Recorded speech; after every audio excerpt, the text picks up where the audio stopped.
Imagine करिए कि आप एक काफ़ी शांत जैसे एरिया में आए हैं। इस एरिया के आसपास ना ही कोई सड़क है जहां गाड़ियां चल रही हो, ना ही फैक्ट्री और ना ही कंस्ट्रक्शन का काम चल रहा है। आपको पक्षियों की, पेड़ पौधों के हवा से हिलने की और बाकी नॉर्मल साउंड सुनाई दे रही है। सडनली आप एक अजीब सी आवाज़ सुनने लग पड़ते हो जो कि कुछ ऐसी है। अब आपको ये समझ नहीं आ रहा है कि ये आवाज़ कहाँ से आ रही होगी। क्या कोई एरोप्लेन जा रहा है? नहीं। क्या कोई मधुमक्खी आपके पास उड़ रही है? नहीं। क्या कोई मशीन चल रही है? नहीं। तो आखिर ये साउंड आ कहाँ से रही होगी? आप तंग आकर उस जगह से दूर आ गए हो, बट वो आवाज़ अभी भी आप सुन सकते हो। स्ट्रेंजली उसकी इंटेंसिटी ना कम हुई है ना ज़्यादा। आप उस आवाज़ के पास जाने की कोशिश कर रहे हो, उसके सोर्स को ढूंढने की कोशिश कर रहे हो, बट क्योंकि वो आवाज़ ना ही घट रही है ना ही बढ़ रही है, आपके पास कोई आइडिया नहीं है कि इसका सोर्स क्या है। आप तंग आ चुके हो और ये अब आपको बहुत ज़्यादा परेशान करने लग पड़ी है। इस आवाज़ का नाम है हम, और कुछ लोग ऑल अराउंड द वर्ल्ड ऐसी आवाज़ को सुन सकते हैं और इससे परेशान भी होते हैं। इस वीडियो में हम जानेंगे कि इस साउंड की मिस्ट्री क्या है और आखिर इसके सोर्सेज क्या हो सकते हैं। तो चलिए इस वीडियो को स्टार्ट करते हैं, बट उससे पहले अगर आपने मेरे चैनल को सब्सक्राइब नहीं किया है तो प्लीज़ उस रेड बटन को दबा दीजिए ताकि आप मेरे चैनल को सब्सक्राइब कर पाए। और अब विदाउट वेस्टिंग मच टाइम इस वीडियो को स्टार्ट करते हैं।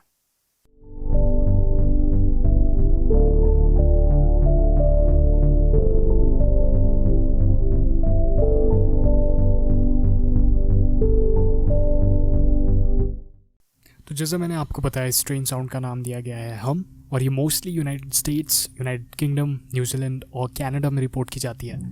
इसे अलग अलग नाम भी दिए गए हैं, जैसे न्यू मैक्सिको में टाउस हम और ओंटारियो में विंडसर हम। 1973 में एक यूनिवर्सिटी स्टडी में 50 ऐसे लोगों को लिया गया जिन्हें ये हम साउंड सुनाई देती थी, और उन्होंने इसे डिस्क्राइब किया लो थ्रॉबिंग बैकग्राउंड नॉइज़ कह के। कुछ लोगों के अकॉर्डिंग इस साउंड से दूर जाना पॉसिबल है और कुछ के अकॉर्डिंग नहीं। तो ये कहना काफ़ी मुश्किल है क्योंकि मैं पर्सनली तो ऐसे किसी शख्स से नहीं मिला जिसने ये साउंड सुनी हो। बट हाँ, कुछ लोग कहते हैं कि ये साउंड अगर आप सुनोगे तो ये आप सुनते ही रहोगे, भले ही आप कहीं दूर भी चले जाओ। बट कुछ कहते हैं कि नहीं, ये घट भी जाती है। फॉर एग्ज़ाम्पल, एक शख्स ने टाउस हम की रेंज को 48 किलोमीटर बताया, क्योंकि उसने ऐसा बोला कि जब मैं इस साउंड से 48 किलोमीटर्स दूर गया तब जाके इस साउंड से मुझे रिलीफ मिला और ये साउंड बंद हुई। मोस्टली मिडल एज्ड लोग जो होते हैं उन्हें ये साउंड ज़्यादा सुनाई देती है। बच्चों को या फिर बहुत ही जो बूढ़े हैं उन्हें ये साउंड नहीं सुनाई देती, ऐसा देखा गया है। और अब मैं आपको एक ऑडियो सुनाऊंगा जो कि टॉम मॉयर ने रिकॉर्ड की थी ऑकलैंड। हम इस साउंड का नाम दिया गया है क्योंकि उस रीजन के आसपास ये रिकॉर्ड की गई थी। तो आप सुनिए इस साउंड को अब।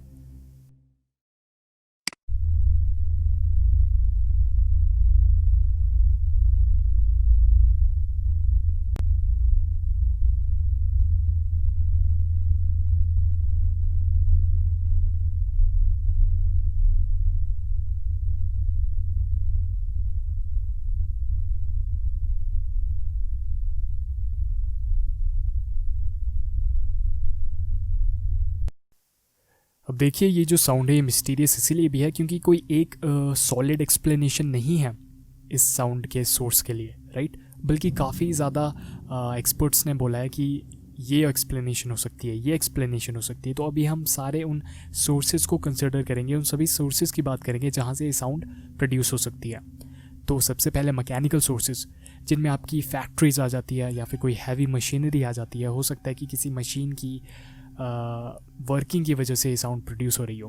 बट कुछ लोग ऐसे भी हैं जो ऐसे एरियाज़ में रहते हैं जहाँ पर आस पास या फिर दूर दूर तक भी कोई फैक्ट्री नहीं है और ना ही कोई हैवी मशीनरी ऑपरेट कोई कर रहा होता है वहाँ पर।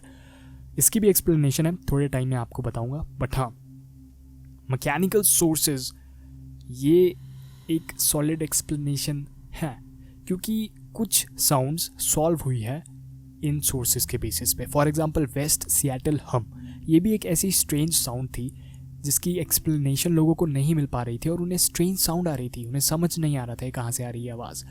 बट बाद में पता चला कि वेस्ट सिएटल हम का सोर्स एक वैक्यूम पंप था, जो कि कार्गो को हटाने के लिए एक पंप को यूज़ किया जाता था। शिप्स में जो हैवी कार्गो होता था उन्हें हटाने के लिए यूज़ किया जा रहा था उस पंप को, और उसके साइलेंसर्स थोड़े डिफेक्टिव हो गए थे जिसकी वजह से वो लो फ्रिक्वेंसी हम सुनाई दे रही थी।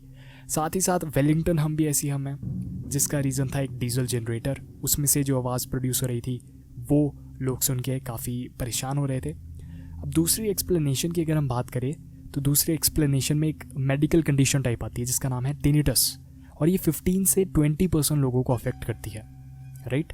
और इस कंडीशन में क्या होता है कि आपको अपने कानों में रिंगिंग या फिर हमिंग जैसी नॉइजेज या फिर साउंड्स सुनाई देने लग पड़ती है। कानों में अगर आपके चोट लगती है या फिर सर्कुलेटरी डिसऑर्डर होता है या बहुत देर तक अगर आप बहुत ही लाउड साउंड के एक्सपोजर में रहते हो, तब ये कंडीशन आपके सामने आ सकती है।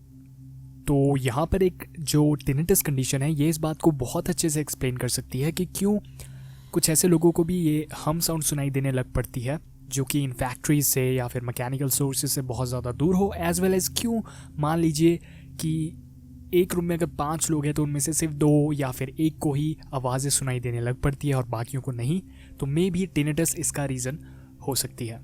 एक और इंटरेस्टिंग रीज़न हो सकता है साउंड्स जो कि हमारे कान खुद ब खुद प्रोड्यूस करते हैं। ये बात मुझे भी नहीं पता थी और शायद आप लोगों को भी ना पता हो, बट हमारे कान साउंड्स प्रोड्यूस करते हैं जिनका नाम है स्पॉन्टेनियस ऑटो अकूस्टिक एमिशंस, और ऑलमोस्ट 40 से लेकर 60% लोगों के कान ये एमिशंस करते हैं। तो इनसे भी साउंड्स आती है, बट क्योंकि हमारे कान इतने सेंसिटिव नहीं होते कि इतनी छोटी छोटी साउंड्स को डिटेक्ट कर पाए, इसलिए हम इन साउंड्स को इग्नोर कर लेते हैं।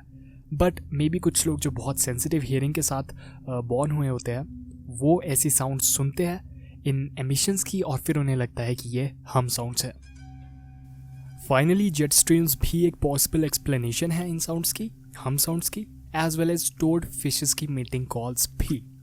तो आप देख सकते हैं ओवरऑल बहुत ज़्यादा एक्सप्लेनेशंस है और ये काफ़ी सही बैठती भी है एक्सप्लेनेशंस, ये काफ़ी कुछ एक्सप्लेन भी करती है कि हाँ ऐसा हो सकता है कि मे बी मैकेनिकल सोर्सेज से साउंड्स हो रही हो, मे बी जो शख्स है उसे टिनिटस हो, या फिर हो सकता है कि ऑटो अकूस्टिक जो एमिशंस हो रही है हमारी, as well as jet streams हो गई, या फिर टोड फिश जो होती है उनकी मीटिंग कॉल्स लो फ्रिक्वेंसी जो ये है हमारे कान डिटेक्ट कर लेते हैं, फिर हमें लगता है कि ये साउंड्स कहाँ से आ रही है। तो काफ़ी एक्सप्लेनेशंस यहाँ पर है, बट कुछ लोग ऐसा भी बोलते हैं कि क्या पता secret services, secret agencies low frequency sounds use करके एक दूसरे से मैसेजेस एक्सचेंज कर रही हो, कम्युनिकेशन कर रही हो। तो वो भी एक, अगर हम बहुत डीपली सोचें तो वैसी एक्सप्लेनेशन भी हमारे सामने आती है। तो आप लोगों को क्या लगता है हम साउंड्स के बारे में? क्या ये साउंड्स नॉर्मल है? क्या ये साउंड्स ज़्यादा मिस्टीरियस नहीं है? आप लोग मुझे कमेंट सेक्शन में ज़रूर बताएं और मुझे उम्मीद है कि आपको ये वीडियो पसंद आई होगी। सिया।